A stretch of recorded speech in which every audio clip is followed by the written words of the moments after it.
And off we go with our first topic tonight. The arguments against lacrosse goalies wearing pads. Okay. Same sweatshirt exactly. I should wear different clothes on my same sweatshirt. I apologize.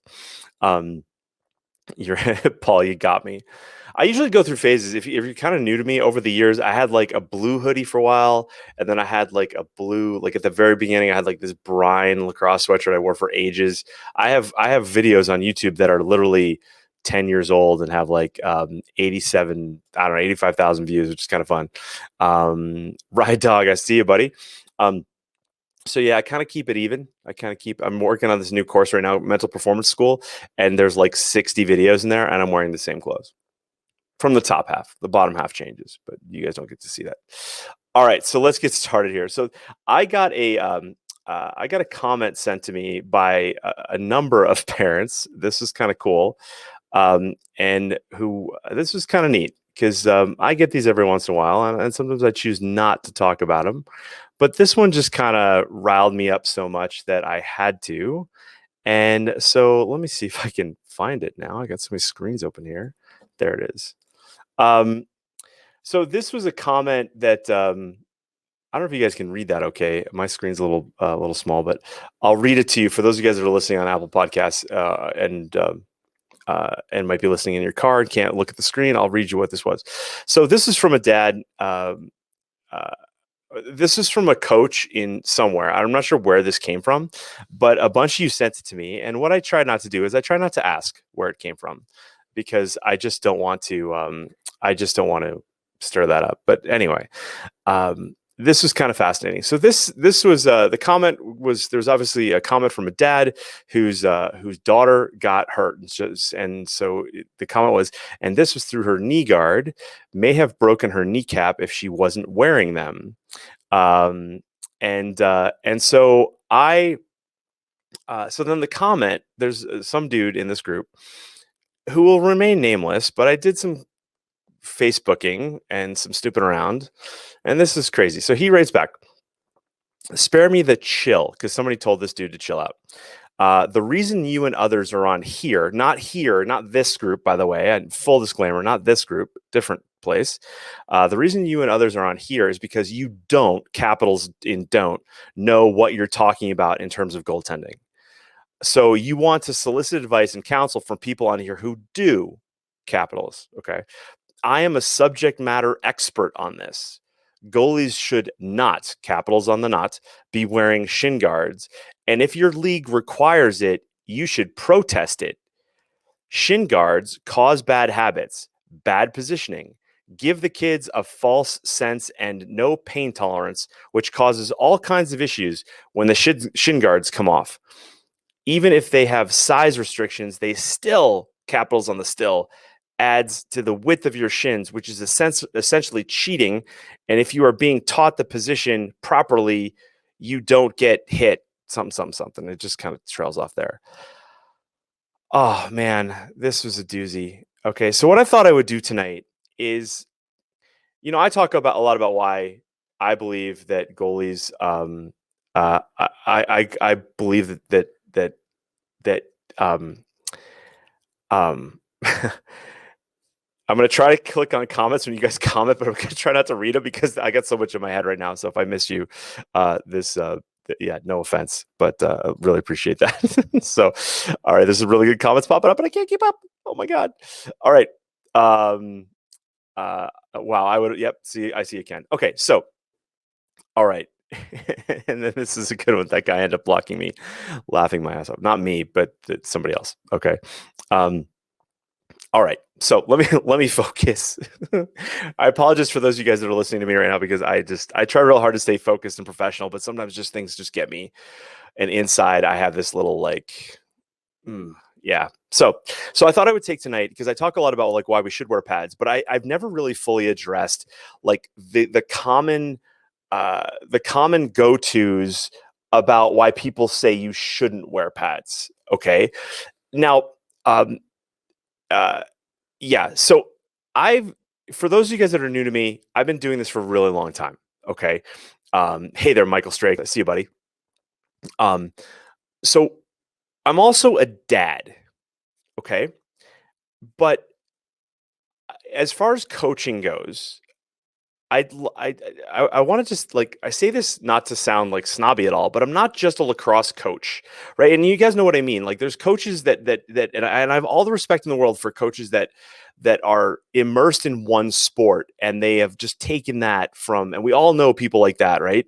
And um so what I want to so what I want to just share there is like, so I work with other athletes in other sports. I was an Olympian in a different sport. And I know a lot of you guys know that, so I hate rehashing this, but I just, for people that might not know like my background, I tried really hard to learn from other sports. And so I was a goalie in three separate sports. Field lacrosse was my sport, but I was also an ice hockey goalie. I was a soccer goalie.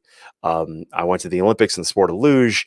I work in mental performance now and things like that. So I just want to um, I just want to share that because I have all the respect in the world for coaches that are just like immersed in one sport and that's their thing. But the best coaches, and I think you guys would all agree with me, the best coaches are the ones that learn from other sports. And so one of the stories that I love to share, and I wrote about this in my book, is by a guy named Jay Abraham. Wrote a book called "Getting Everything You Can Out of All You've Got." And so the story in that book, one of the stories that always stuck with me was this idea of what was called business incest. And so it was like he's told a story of like a gas station that opens up across the street from another gas station. And so what they would, basically you could have two businesses that are the same category. So think of like lacrosse goalies, right? So you have two businesses that are in the same category, and one looks at the other and goes, "I'm going to do what they're doing. I'm just going to do more of it. I'm going to do it harder, faster, more, like whatever." And so then they come in and they work and they do this. So they do the same stuff, and then they try to out hustle everybody else. But then what ends up happening is that the original business, the original goalie, is what ends up happening is that um, they then look and they go, "Oh, wait, I can work harder too." So then everything kind of works its way out. Nobody makes massive improvements. You make incremental gains. The thing is, is that what happens is real improvements come in business and in sport when you look outside of your business and take something from one business and apply it to yours, and then you have exponential growth, right? And that's hard to that's that what happens in business is that a company that does that will often have such an advantage that the other business can't catch up. Okay, so you think of like drive-throughs were first at banks, and then they got added to fast food restaurants, and now we can't imagine a fast food restaurant without them, right? But then you can think of there's other businesses where they have a quick, like an early adopter of something new, and then off they go. So the reason I share that story is because lacrosse suffers from uh, kind of this cultural rehashing of old information that goes all the way back to like the 70s. Okay. And and then what happens is that you get this regurgitation of coaches, and then even now you have college kids who've now become coaches rehashing what they learned, and it's just this reckless cycle where nobody really looks real hard at what's happening. So a couple things, okay? Um uh these arguments have been the same since like 1990. Okay, they haven't changed. And the number one thing that's holding back lacrosse goalie development is culture. Now I know I have a lot of people on here right now, and you guys are all. I'm totally singing to the choir. So hang with me, because this got me really fired up. Okay, um, um, so what happens here is the arguments are they sound confident. And if you go to like, we all know this, like when you say something in your coach's voice, right, it gets immediate credibility. However, it can be horrible information, right? And so what happens to a lot of new parents, right? And maybe they don't know the lacrosse goalie position. They hear this something being said and they go, "Hey, that makes sense." What I try to get you to do is just think this through clearly. And a lot of you guys are like really smart adults. You do smart things in your life, right? And you come to lacrosse and go, why are we doing it this way? And so I've heard that argument, like those questions, since I was a goalie in high school, and that's like 35 years ago, which makes me 212 years old. Okay, so here's the deal. Um, the culture and this text that came from this dude is totally that culture. Okay, it's totally that culture. Okay, and so I wanted to point this out. Right, this is, I feel like we did this like a month or two ago, but here we go again. Okay. Um, so these arguments sound great, but they're poorly thought out. And so what I wanted to cover is a couple. I want to put this in context for some people. Okay. I believe that even at the pro ranks and even at the collegiate ranks, we have not seen the best goalies play this position.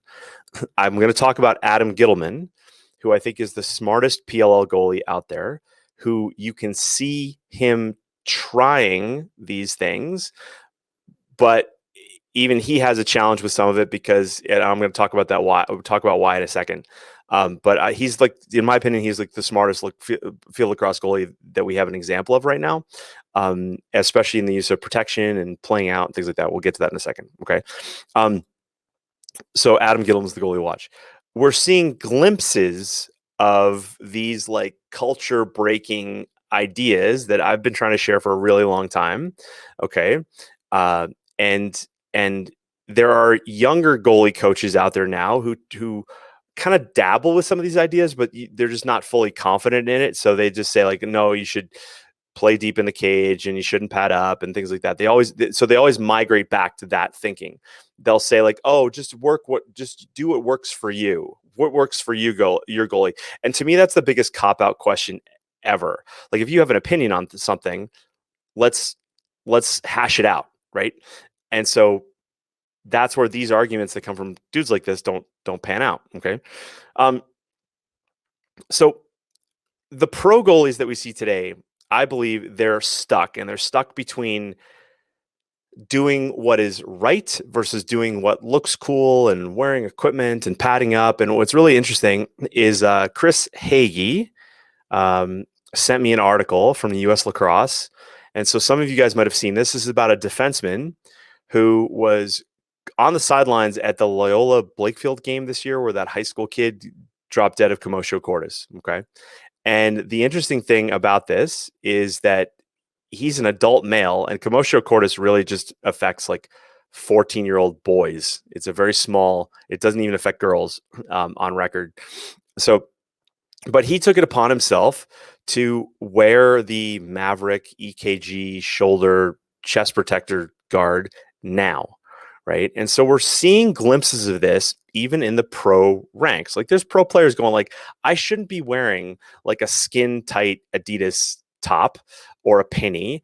I need to pad up because if I get shot in the chest and I break a rib, like if the defense are making these types of decisions, then there's no place for this decision with anybody else. Okay. And I'm going to get really heated here at the end. So stay tuned. All right.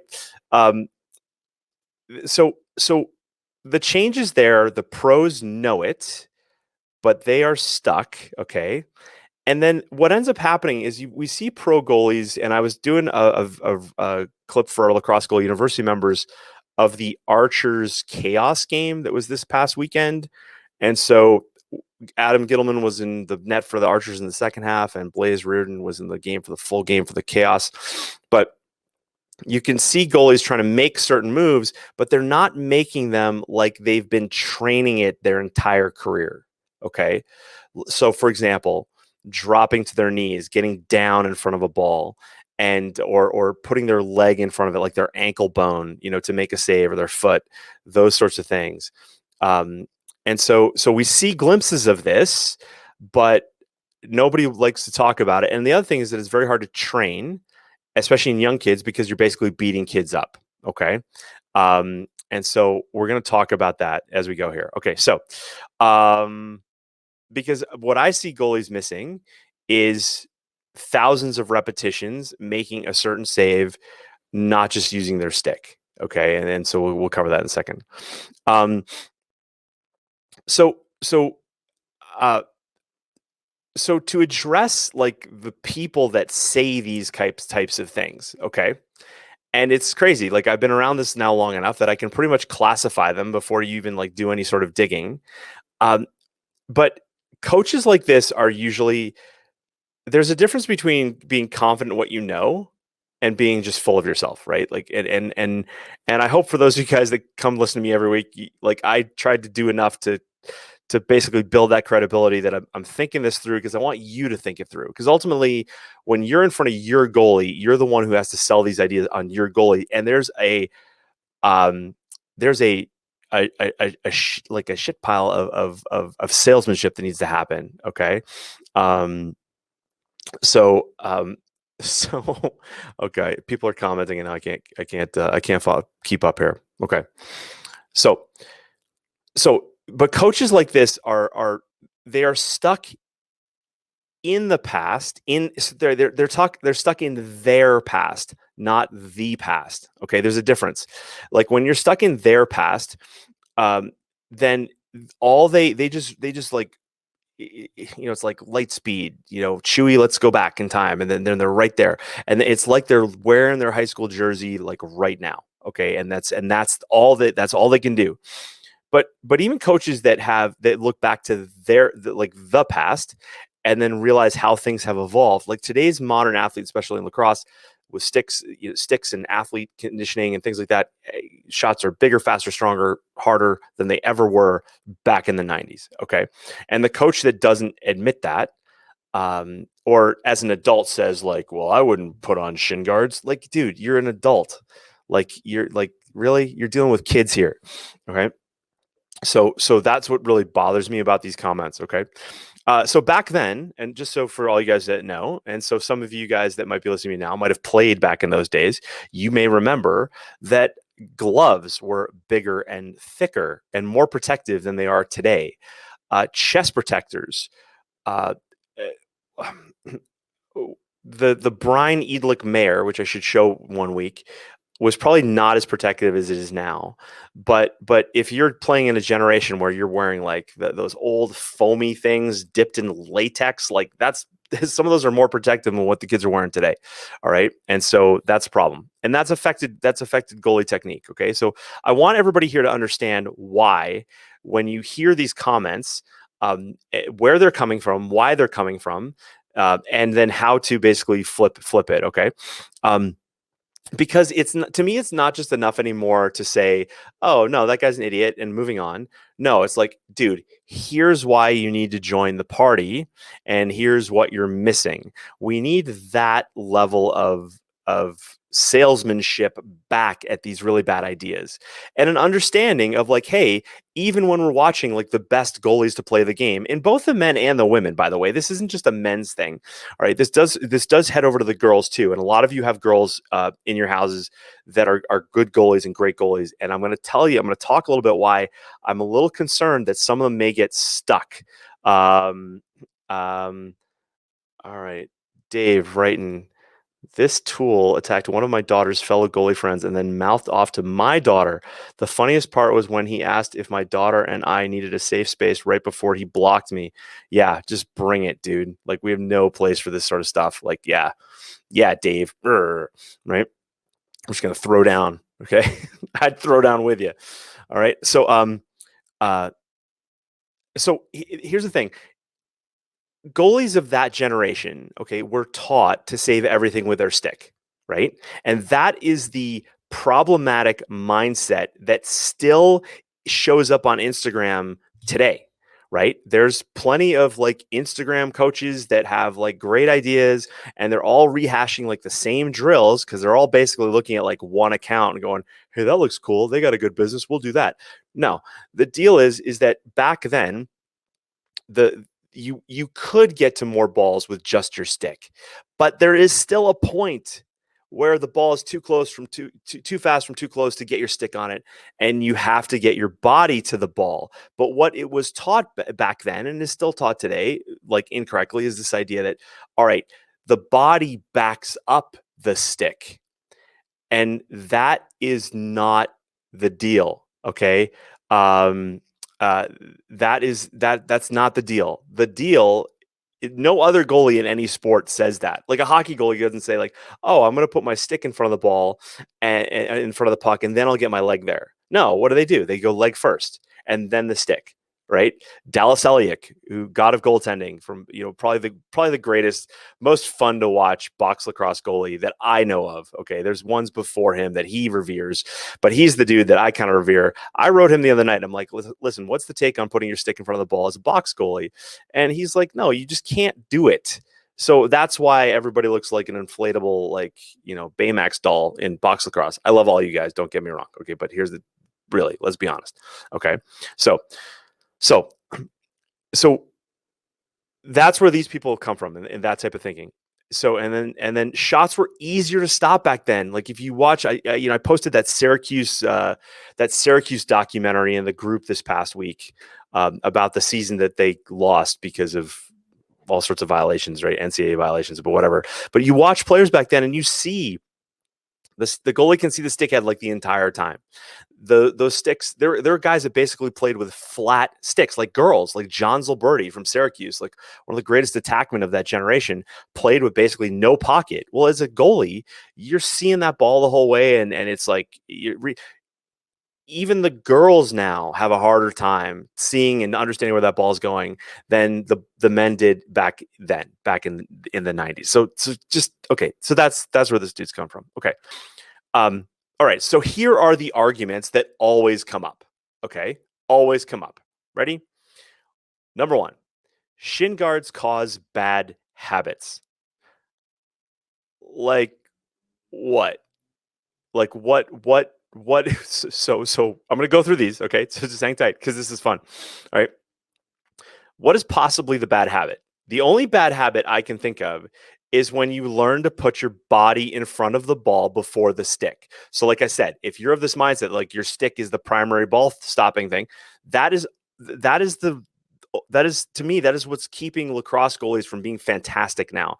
Because when you think about it, when we watch goalies play well, they're making massive athletic moves and they're sticking a limb in front of the ball, right? They're sticking a foot or an elbow or whatever. And we're like, wow, or they're diving across the cage. The problem is nobody can train that because it's like a rare occurrence that a goalie will pull out of the bag when they need it, right?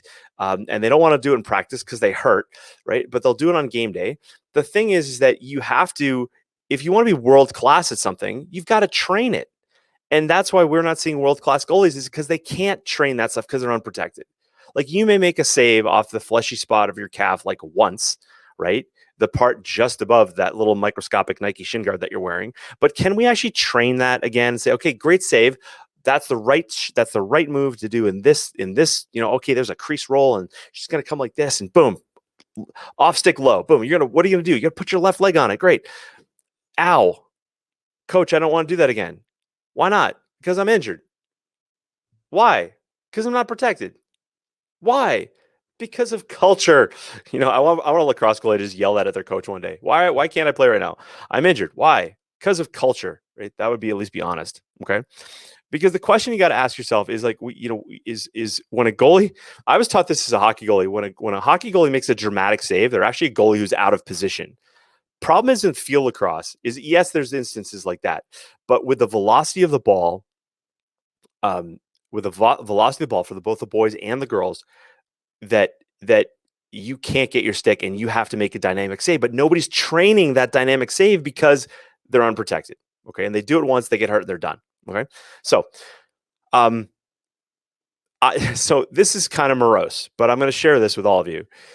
I am waiting for a goalie to make a save in a game that's like televised, preferably boys or girls, I don't care, men or women, I don't care, where they get their bottom hand on this. They literally just make that save off stick hip, like I teach, and they get their bottom hand there and they break their hand. That ball hits their glove and they break their hand, because then and only then will somebody make a big enough stink to U.S. Lacrosse and the National Federation of High School Sports and to all the equipment manufacturing goes, enough is enough. Like, we're done. This is stupid. This is stupid. Okay. So that's the massive stink that'll make change. Okay. So, Ken Schwander, this is a good question. I've heard there was talk about changing lacrosse ball that makes it fly faster and harder. If that's the case, we need to change goalie protection rules. True. I don't know about faster and harder. It's more just that's the byproduct of having balls that aren't greasy. So the textured balls like that we're seeing now that are ripping people up, um, that's why. And this makes no sense to me because it's like, how much does it cost for balls? Like, how cheap is everybody? Right? Like, it's like, come on, buy a couple bucks worth of balls, chip, like have everybody chip in a $5 bill one day at practice, and you have balls for the season practically, right? Um, um, Oh, so Tracy Taylor, my 2027 doesn't want to wear shin guards because he thinks he'll get too hot in all that gear. All right, ask a baseball catcher how hot it is in all that gear. Ask a cricket batsman, like, do I need to go? Tracy, that's not reason. That's not why. He just doesn't want to look uncool. Okay. And that's the deal. But that's a great point. Okay, so the second one. So first one was shin guards cause bad habits. The second one, shin guards cause bad positioning. I don't know any piece of equipment that keeps me from stepping to the right or to the left or front or back. However, so nothing is stopping me equipment wise from setting up anywhere I want in the cage, and we'll cover this a little bit later, but um, lack of equipment. And in that article that Chris Hagee sent me about Matt Dunn, he talks about as a defenseman, at the at the high school, college, like pro ranks, there's something to be said for a defenseman that quote unquote soaks up a ball, right? And when they soak up a ball, they absorb that shot instead of the goalie, and and then um, uh, and then what ends up happening is that that's like cool, but those defensemen are like, that's not cool. I almost broke a rib, right? So that's why Matt Dunn and I would love to interview Matt. If anybody has contact info for Matt Dunn, I would love to talk to him about this because I think this is really cool. Um, but the idea is that if your defensemen don't want to soak up that ball, then why the hell would we ask the goalie to soak up that ball? Now it's interesting. In ice hockey, we have kids that go down and stop pucks, right? But they're taught how to do it. And also they're protected on the front side of their body. They've got shin guards, they've got hockey pants. And a kid actually gets into trouble when they kind of flop down on their side and they take a puck on the side. You can really get injured, right? So we gotta just like figure this out. Okay. And so yes, Arrowhead Lacrosse Club, this is about the hot take on shin guards. So welcome. So I believe that this has ruined a couple and I'll be honest, it's ruining a lot of your goalies right now.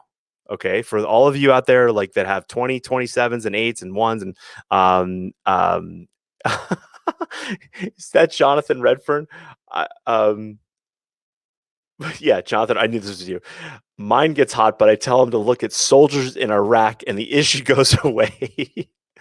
Only a military vet can say that. So we give you permission. But Matt Oversteg, what do you got here on YouTube? A goalie in youth should wear shin guards to gain confidence or even just more padding. If they feel as they get older, it prohibits their movement and they could be better than that's okay. Yeah, but Matt, I'm gonna debunk that part too. Okay. The shedding of equipment. Okay. Because that I know what you're saying, but that conversation needs to end as well because that's where. Well, I'll get to it. So hang tight. So thanks for that comment, Matt. But hang tight, okay? Um, Ryan writes, I swear, I think my team purposely aimed for my legs in practice. I basically got used to getting nailed in the legs. Ryan, really, your team probably could hit the side of a barn some days. How do we all of a sudden give them the respect that they can hit you in the shin? Like this little tiny, like, not that you're tiny, but whatever. I've never seen your calves, but I picture that like weird like Squidward, right? Maybe that's you. So I'm just kidding, Ryan. Okay. So BS on the movement makes the gear better look at other sports. Yeah, exactly. Joel Rose and Joel, you're all over this. As a rising freshman, Colton is going to his first practice day tomorrow, and I'm concerned about equipment shaming. Yep. Well, have him listen to this, dude. Like, because if you've got my cheat sheets, if you got the scorecards, I talk about the cloud of fear and how that ruins goalies. Okay, and so okay, let me continue. You guys are all dragging me off. Mary Horowitz, my 2023 said, dude, my I don't get hot. Excellent, awesome. Okay, all right. So moving on. Oh, dude, thanks for the comments, guys. Fast and furious. I'm trying to keep up. All right. So, bad positioning.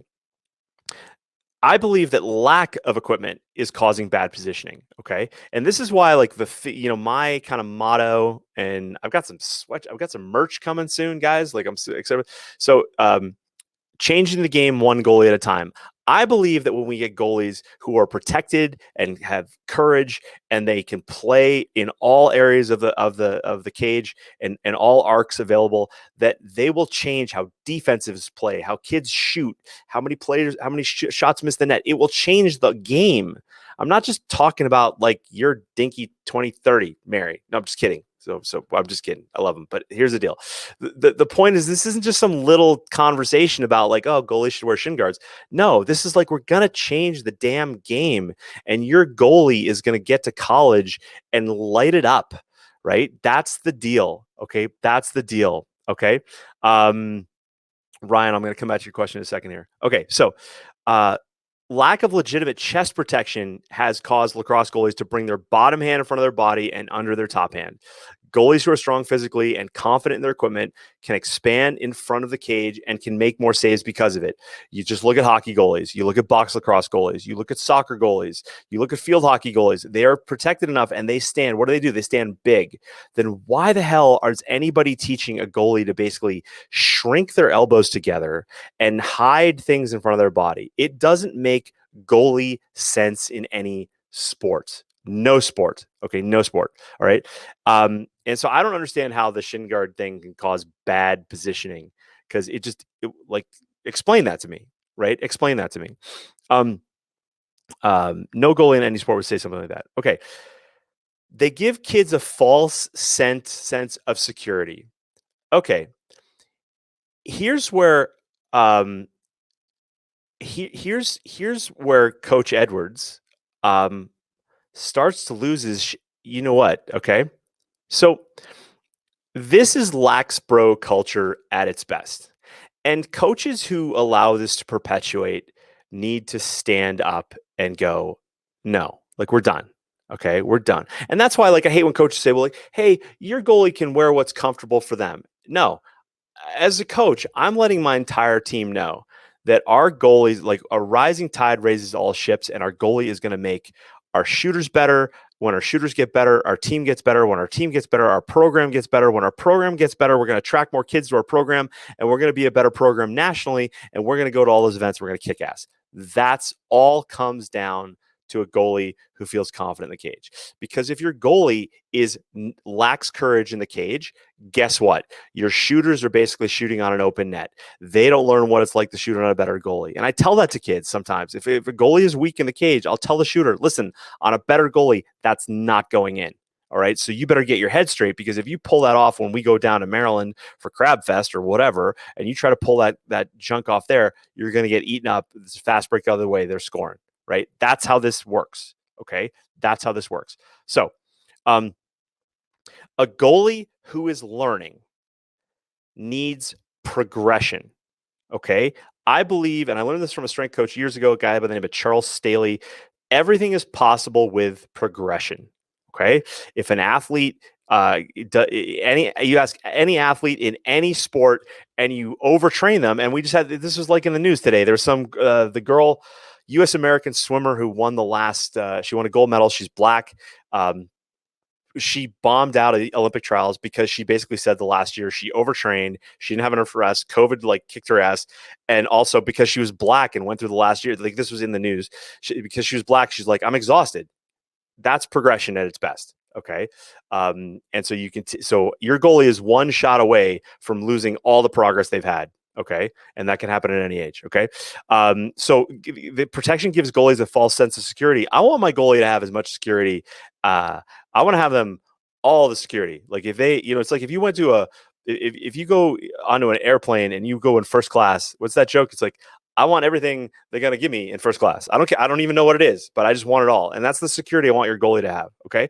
So, and this is what bothers me about these comments, is that when you, as a coach, as a program, as a parent, when you demand protection for your goalie, okay, you guarantee progression.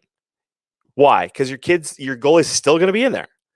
When you tell that goalie that you should take your shin guards off, or the team's going to think you're weak, or we had a comment this week in the group, like some college coach said supposedly that they didn't think that goalie lacked confidence, they weren't going to recruit him. That's total crap. Like, a college coach isn't going to not recruit your kid because he's wearing shin guards or knee pads or football pants, right? He's going to not recruit your kid, or she's not going to recruit your kid because they're not athletic and they don't move very well. That's where that happens, right? Not because they've got like shin guards on. Jeez. All right. So when coaches say stuff like that, they eliminate progression, right? Because either your kid shows up tomorrow again or they don't. And that's where I started this whole, for those of you guys that missed the very beginning, I talked about how one of the things that really made me really understand this as an athlete is that I'm a dad. I'm a parent. And as a parent, you get it. And so I have worked with goalies that when they first started out, they were like one practice away from quitting the goaltending position. And then 6 years later, they're walking onto some university campus with all sorts of ivy, and everybody's so damn proud. And you think back of that idiot coach who said some stupid stuff like this. And that goalie and those parents said, you know what? We're going to stick it out. We're going to wear the gear and we're going to stick it out. Why? Because then you have another chance, right? Otherwise, you have no chance. All right. So let's just don't be dumb. All right. So the coach then that says like, oh, it gives them false sense of security. And oh man, I'm talking fast. I'm excited when I'm talking fast. I'm tripping over my tongue. All right. And then they say some stupid shit like that. Pardon me. I know I'm at the dinner table at some people's houses and I'm just swearing. I apologize. Well, they weren't cut out to be a goalie then. You heard that one, right? Anyone who reached any sort of athletic prowess in their life, okay, has forgotten that they've had coaches in their life who, and I just try to come up with a quick little list here. Those coaches lowered the nets for them, right? They weren't a 10-foot basket. They were like a 6-foot basket or an 8-foot basket, right? They used a tee in Little League, right? They didn't go right to a pitcher. They used smaller footballs or smaller soccer balls or shorter tennis rackets or shorter skis or junior hockey sticks, lighter pucks, smaller tennis courts, and larger tennis balls, like they're different colors, like red and green, just all yellow. What else? I could think of, like, you could just make a list. Okay. So I always question people that say this and wonder if these coaches, and wonder if they're currently a parent. And a parent of a kid who's like an age where it matters, like not like they're 3, right? Because that makes a big difference in understanding progression. Okay. And also not letting a kid quit, right? Unless you're an ass. Like if you're a dad or a mom and you're just a complete ass and you're like, no, you got to suck it up, kid, or else just give up. Like you've got your own issues and I don't want to deal with that. Okay. I want you to have any sense of security so we can get you to the next level. Otherwise, you just quit if you don't care about a kid's progression. You say things like this. Okay. This other comment, no pain tolerance. And I'll get to some of your comments here in a second. Okay. No pain tolerance. Ready?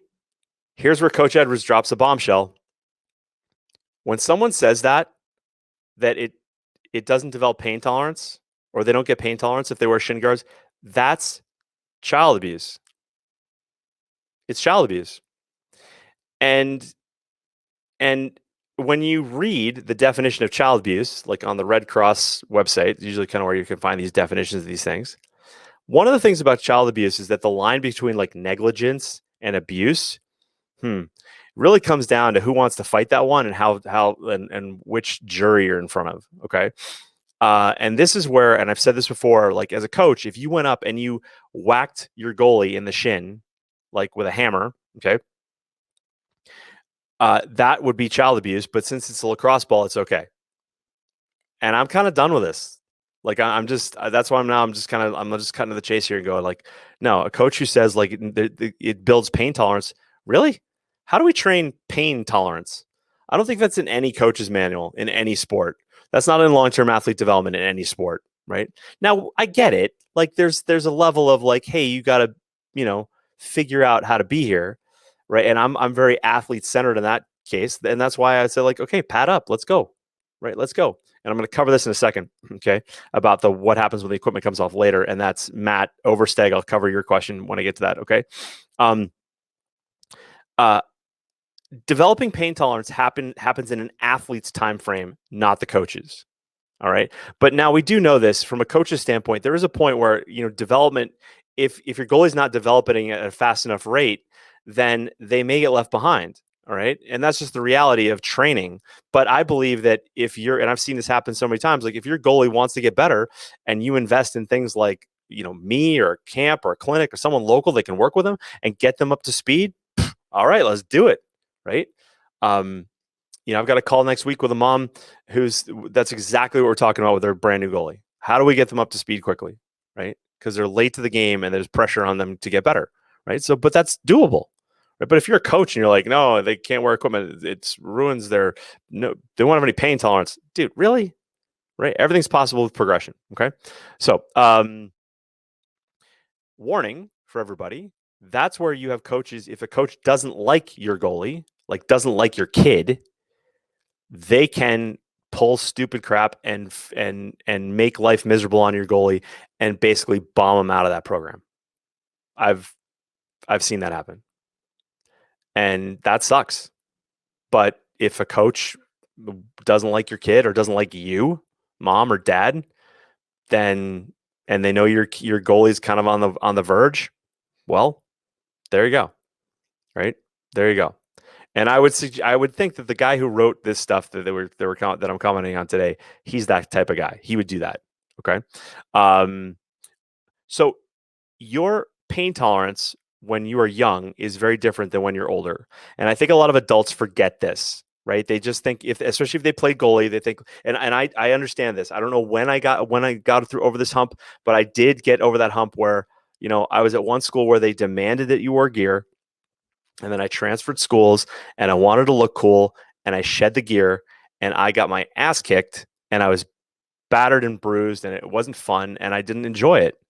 So then, it's like, okay, what do we do to get me back to enjoying this again? Because I can't make the environment change, right? I can't make the rain go away. I can just bring an umbrella. So the umbrella for me was showing up to practice with an elbow pad on my left elbow, right? Shoulder caps for practice, right? And back then we didn't have chest protectors that had shoulder caps. I had to wear shoulder pads, right? Stuff like that. So whatever it takes, I want your goalie to be in the game so that they can focus on the ball. And it doesn't matter if they're a D1 goalie or if they're a 20-30, right? Like, it's just like, come on. Okay. So it matters. And a lot of coaches forget that pain tolerance for a young athlete is different. And especially like PJ Colello, who is a kid I went to camp with, who's a ref in the Final Four. He's a big dude from New Jersey. One of the best refs in the game. His wife's a trauma doctor. And, when she talks about like, the bone mass or the muscle mass around a small kid's arm, right?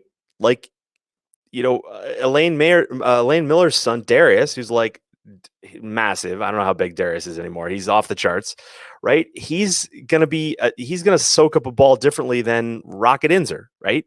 And so that's a big deal, right? You got to think of those things. Okay. And coaches who say stuff like that aren't thinking like that. And to me, they're dangerous. They're dangerous. Because you take one shot and you're dealing with like surgery. So I don't want to do that.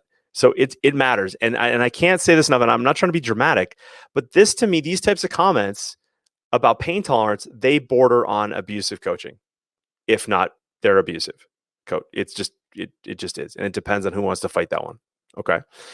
It's no different than the gymnastics coach that may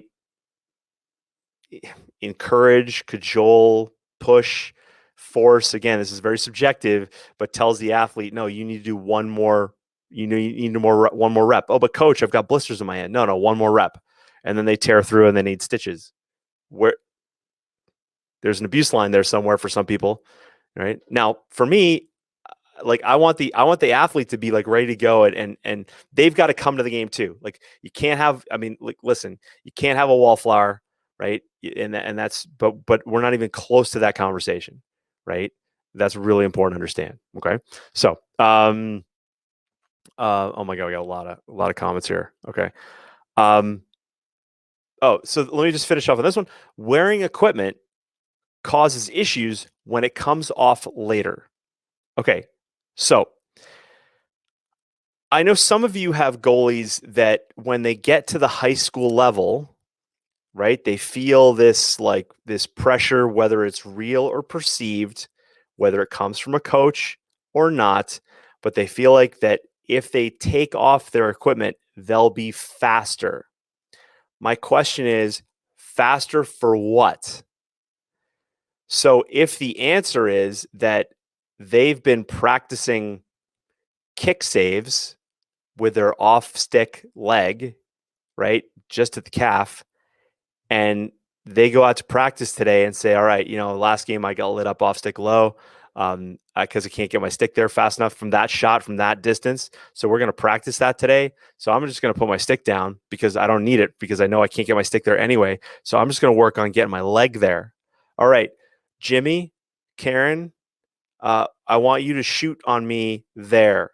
Okay. We got a bucket of ball. I want a lot of ball. We got a bucket, like a case of balls, like 144 lacrosse balls, because I don't want to be chasing anything. I want 144 shots. Okay, great. Okay, Karen, you shoot first. Okay, Karen rips one perfectly off stick leg. Your goalie whips out their leg, sucks that thing up right, right where the shin bone meets the calf. That little fleshy spot right there. That little ridge. Yeah, right there. Right, that's where the first ball goes. And your goal, what do you think your goalie's going to do? Your goalie's not going to go like, oh my God, that was fantastic, and have another one. Your goalie's probably going to limp around. They're going to walk around and be like, and then what are they going to do? Are they going to hop right back in the cage and go, yeah, it's like that scene in Happy Gilmore, right? Right. When he gets in the batting cage and he's taking shots off his chest, right? And what is Scooter McGavin? No, it's not Scooter. Who's the golf coach comes in and says, "What are you doing? You're an idiot." That's how our goalies are training. Okay. So the idea here is like, can your goalie get through a case of balls working on off stick low, really wiring in that save? How about 5-hole shots where they have to butterfly down to their knees and get their knees in front of it, but because they can't get their stick there in time, or they've got to respect a low to high shot, right? So you've got to drop to your knees, but yet still keep your stick high in case they try to sneak it over your head. Can your goalie do it? Or do they take like 2 shots off the top of their knee? Oh, maybe they dislocate their kneecap. All right. So, all right, let me cover some questions here. So Cooper now wants merch. Cooper, love it. You're gonna love them. Okay. Ryan says on YouTube says when I went to get my knee checked out because of my fracture, the doctor was actually more concerned about my bruises than my knee because they were everywhere. It's true. Like it's true. Okay. I think that's Mary says Shooter McGavin. No, Mary, Shooter McGavin is the guy, but who's the black guy, the golf coach with the one arm because of the alligator? That's what I'm thinking of. All right, a D3 coach. A D3 coach that my daughter talked to today actually brought up and talked about her goalies wearing shin guards. Yes. Okay. We've had some very supportive comments in the group about this. About like this isn't like some weird thing. Okay. This is just like I feel like I'm pushing I'm like Sisyphus with that damn rock, right? Like it's like we get it up the hill a little bit and then it's like it rolls back down. I just want you guys to just be confident in your deals. Ken Schwander writes, look at pro baseball players at bat. When they get hit, you see them put padding on their arm, leg, etc. Even seeing more sliding gloves on the bases looks weird wearing a kitchen mitt, but saves their hands from a break. Exactly. Catchers who catch knuckleball pitchers use bigger mitts, right?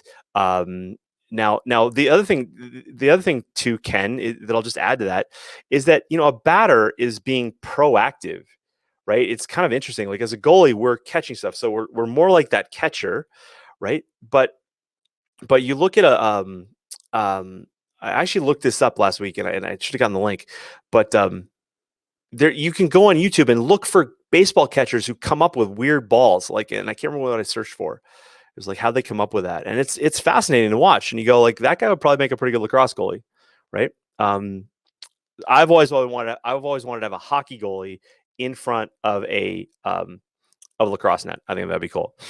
Chubbs, thank you, Chubbs. Ryan, not Morgan Freeman. Chubbs. Oh, this is awesome. Chubbs, Tubbs. Um, what muscle mass? Tell them to lose weight. Yes. This is my point. Where is USL on this? They make us take safe training, but allow coaches to bruise athletes. Yeah, and listen, my daughter still gets bruises through the shin guards, so they don't just appear out of magic. It's true. Better late than never. Hey, who's that? Love it. Guys, this is a I want anybody, like the comments that those Facebook comments were just so, these are just so asinine to me. We're so done with this, right? We're so done with this thinking. And I want all of you to we just got to get rid of this stuff. I want you to roll up to practice looking like a freaking armadillo, right? And go, it's practice. So I had a conversation today with the dad of a Division I lacrosse goalie who has had hand and finger issues this year and a bunch of bruises. And we talked about the term called self-preservation. Okay. That's what your goalie is doing in practice, is that we are preserving them for when it matters, game day. Okay. So every goalie in pretty much every sport does something like this. So, and it's funny because we talk about like wearing Lexi shields for concussions or Guardian caps, yet shin guards to protect shins or knees or like you're basically preserving yourself for game day when it matters. Because like that example I used before about the goalie who rolls up to practice, tells Jimmy and Karen to get a case of balls and says, all right, I'm working on that off stick low shot. I'm going to get my leg on it. I'm going to kick save that thing like Grant Fuhr, right? Some of you guys will have to remember who that is. But the bottom line is, like, she'll take one shot and she'll be limping, and then she'll be limping on game day. So now not only is she not better for game day, she's not better at all because we didn't get the work in. And that's what I see at the pro level, is I see goalies missing, like in that Archer's chaos game. You see Blaze Reardon kind of make some half-assed attempts at making saves with his feet from shots in close because it's his only option. But it's like, no, that's going to hurt. I don't want to do that. And that's why I say we haven't seen the best goalies yet. Okay. Chubbs, Tubbs. This is great. Not Morgan Freeman. Chubbs. That's right. Chubbs. No, so the coach isn't actually Morgan Freeman. And it's funny how we think every like cool black actor like that is Morgan. It's not Morgan Freeman. It's not James Earl Jones either. Lots of G-form gear on the Red Sox. Yeah, and Joel Rose let us know this week that unfortunately G-form isn't making the knee shin combo, but he had a Piziki. If somebody wants to drop Piziki in the comments, that would be great. This is the Holy Grail. Yeah. Carl Weathers was the actor. Excellent. Thank you, Josh. Really appreciate that, Josh. All right. David Amenhauser. Thank you. Good comments there. Okay. So, I used up the whole, we're still going. Okay. But this gets me fired up. All right. Seriously. Okay. Wearing equipment now causes issues when it comes off later. My question is this: why does it need to come off? Because when your goalie says it keeps me from moving faster, for what? Are they going to make that shin save? Because now all of a sudden they don't have their shin guard on and they're going to throw their unprotected leg in front of that ball? I doubt it. Okay, I doubt it. Joe Rose, thanks for that. There's the Piziki knee compression sleeves that we're liking now. Jason Edwards, you're late, and it's all good. It's all good, buddy. Any athlete in any sport understands that taking equipment off happens when your level of understanding about the game increases. So like when I transferred high schools and I rolled up at my new host high school and I wanted to look cool and I dropped all my stuff, I knew that, all right, you kind of know where shots are going to go. You understand you've got more of that shooter library, you got more of that shot library that in your save library. You get it. You know, yes, the shooters should be more accurate, not always, but you make that decision with a better understanding of a game. A new goalie has none of that, right? So telling them to hop in the cage and say good, no, they're just going to go through the roof with fear, and that's not good. All right, we don't want to wear that. Okay, it's kind of like wearing a life jacket on a boat, right?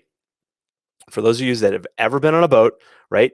You wear a life jacket, but if you go on a boat a few times, you kind of start to go like, I don't need it just yet. It's calm out today, right? Oh wait, there's a little chop today, but I'm good. We're okay. Oh wait, I got to go to the back of the boat. Oh, maybe I'll put one now on. Like I'll put one on now. So it's all about understanding. Young goalies don't have that, and I would argue that even some pro goalies act like they don't understand the game fully either, and they should be padded up. Okay. There's no issues later taking off equipment if a goalie chooses to do that because they have courage.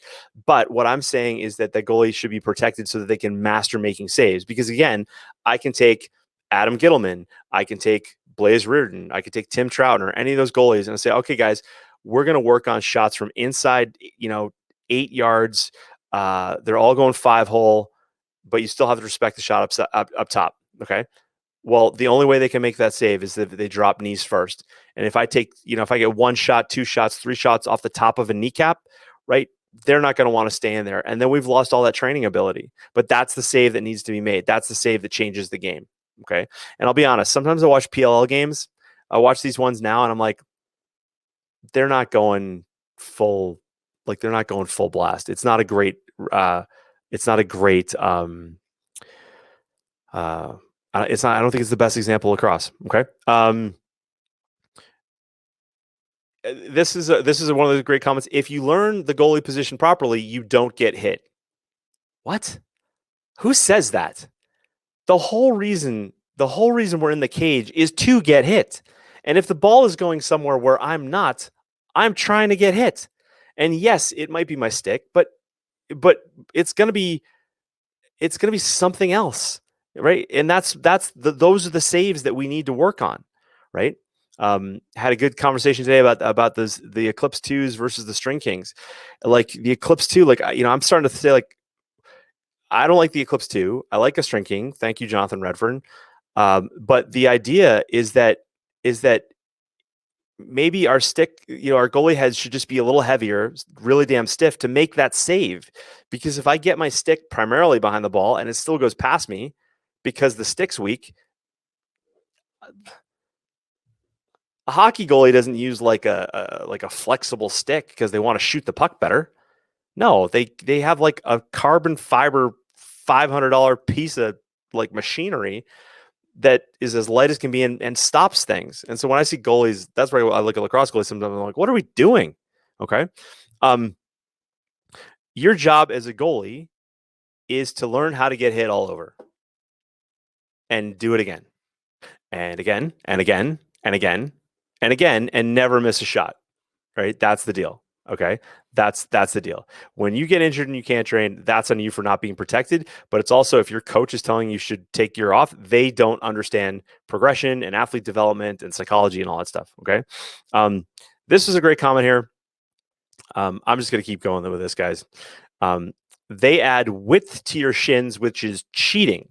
So this guy that wrote that crappy comment, and then at the end, he starts talking about wearing a shin guard it's cheating. What? All of a sudden you're now like anti-rule breaker? What kind of idiot are you? Right? You can't have you can't have on one side go I want my goalie to be light and have no protection and be able to move in front of everything, but I don't want to cheat ever. I'm sorry, but high performance coaches teach you how to win.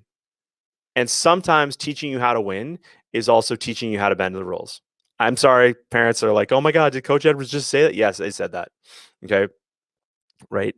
If you think everybody that comes onto the field to play is all sunshine and roses, you're setting yourself up for failure. Okay. Because at the end of the day, you want to be the guy. And I get it. There's things here about I want to, you got to win with integrity. I get it. But you know what? When, as a competitor, if I know you're going one way, I'm going right with you because we're going to compete. And that's what competitors do, right? That's what competitors do. And so that's a whole other topic for another day. Okay. But when I heard that comment, I'm like, well, why wear gloves? They're wide. Why wear a helmet? Or maybe there's certain helmets that are wider, by a little bit, and you shouldn't wear that helmet because that might make a save or two for you, right? Might give you a concussion. But how about your cup? The cup, you get a cup, it like drops below the boys a little bit, right? Is that okay? Like, come on, that was crazy. Pitchers use sticky tack or hair gel. Attackmen have deep pockets. We have hidden ball tricks. Nowhere do we ask a player to sacrifice their physical body in any sport as much as lacrosse goalie, and it's gone far enough. Okay. Um, um, oh, okay. So about goalies who are shedding their equipment as they get older. Okay, and this to me is really interesting. It's not about speed; it's about culture. And I know I talked about that a little bit. Um, if I'll use the girls as an example, even the boys, like there's a trend. How many of you guys have noticed the trend in boys' shorts? Not just in lacrosse, but just in general in fashion, how shorts have gotten shorter. If you're a lacrosse goalie and you're serious about playing the game and stopping lacrosse balls, you're going to have the longest, baggiest shorts you can find. And you're going to have a jersey that's baggy under the armpits. If your team wears pennies, you're going to say, hey, coach, I get that the whole team's wearing pennies and those little shooter shirts underneath. I want a jersey. Why? Because I want gussets in my armpits to make saves. Ask Dylan Ward how that went last week for him. Getting scored on underneath his armpit from Lyle Thompson, right? We don't need to look cute. We're making saves, man, right? We'll, like, wear your, like, whatever. But seriously, that's where I go. The lacrosse goalie position is going in the wrong direction because people aren't going like, "Hey, I need to look like fashionable here. We got to be like, we got to make saves, right? And how can you make? Like, we need every tool at our disposal. Okay. So finally, coaches that write these types of comments, I'm a big believer in empathy. I'm a big believer in empathy. So when I hear about a coach who attacks a ref, I kind of want to go like, there's this thing called yellow alerts, right? There's signs well before that event that signaled that that coach was not right. And there's something going off on his or her life. And so I always want to lead with that. And so when a coach says stuff like this, I'm like, dude, really? Like, what's going on? What's going on in your life? Like, because coaches like that, when they say comments like this, they don't understand psychology. They don't understand the brain. They don't understand athletic development. Um, they don't understand that some of the best pro goalies in this sport have had multiple surgeries to correct like busted arteries and veins and things like that. Not arteries, veins. Sorry. They need to chill. They need to put away their high school newspaper clippings, okay, and educate themselves on coaching a modern athlete instead of thinking that the way they did it is the way that the goalie needs to do it now. And that's hard to do. It's really hard to do because you've got to let go of things that you thought was like the way to do this, okay? Um, Coaches that are telling goalies, and I'm going to totally throw this out there, coaches who are telling goalies to not wear pads, that it makes them slow, and all the stuff we covered here, I'm going to start labeling that as abusive because it makes no sense in the long-term athlete development model. It just doesn't. Okay. Now your coach is there. I get it, and I'm all for this. Your coach is there to push you. It is there to take you to take more reps than you probably want to take.